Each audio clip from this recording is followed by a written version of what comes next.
এই ভিডিও হচ্ছে আমার চাচাতো ভাই দেলোয়ার ইফতার তৈরি করতেছে।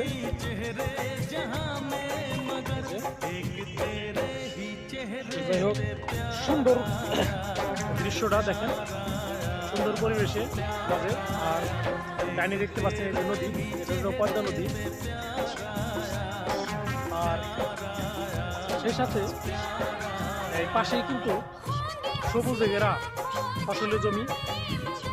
এক সময়ের জন্য এটা কিন্তু পদ্মা নদী ছিল, এখন কিন্তু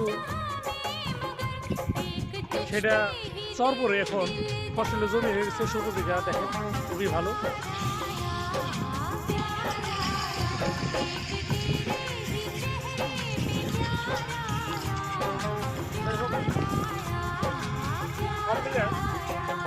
খুবই ভালো লাগছে।